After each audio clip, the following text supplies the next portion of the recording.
Бүген Рабигуль әүвәл айының 12-нче көнендә Казанның Галиев мәчетендә ахшам намазыннан соң Мәүлид кичәсе башланды. Мәүлид сүзе гарәп теленнән тәрҗемә әйткәндә туу дигән мәгънәгә ия. Мәүлид әннәби төшенчәсе Пәйгамбәребез Мөхәммәднең дөньяга килүен аңлата. Мисал өчен Ан-Насаи, Ахмад бин Ханбал җыентыкларында бер тапкыр Пәйгамбәребез саллаллаһу алейһи ва саллям мәчеткә чыгып, анда түгәрәк утырган сахабаларына күрә, нигә җыелдыгыз дип сорый.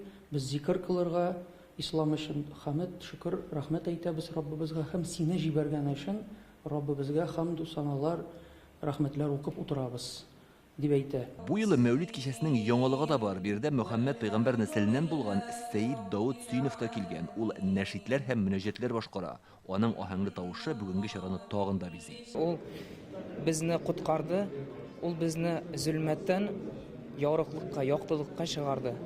Шуңа күрә без аны хәтерләп һәр вакытта да салаватларны әйтергә тиеш. Бирегә җыелучыларның һәммәсе дә дини кешеләр, мәчеттә Коръән укыйлар, мөнәҗәтләр башкаралар һәм вәгазьләр сөйлиләр. Бәйрәмнең бизәге Мәүлид касидәсен уку. Аны узган ел Галиев мәчетендә беренче мәртәбә җиткергәннәр иде.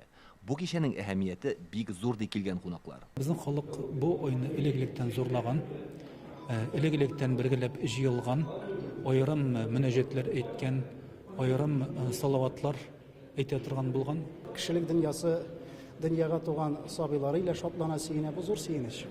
Монда инде бөтен һәммә безгә әти-әнигә караганда якынрак булган, Аллаһ Раббыбыз рәхмәтем дип атаган кеше зат дөньяга туды. Һәм шуңа сөенәбез. Ислам динендә кешеләрнең бергә җыелып дуга кылуы югары бәяләнә, бу саваплы гамәл диелә. Мәүлид кичәсе дә шундыйлардан. Монда килүчеләр Мөхәммәд пәйгамбәр турында белемнәрен арттыра һәм күңелләрен пакландыра.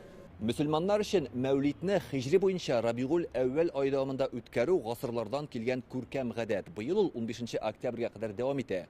Татарстанның төрле район һәм шәһәрләрендәге мәчетләрдә шундый чара үтәчәк. Анда Мөхәммәд пәйгамбәрнең тормыш юл турында вәгазьләр сөйлиләр, салават әйтәләр. 27 сентябрь көнне Мәүлид әннәби кичәсе ислам динен рәсми кабул иткән урын Булгарда үтәчәк.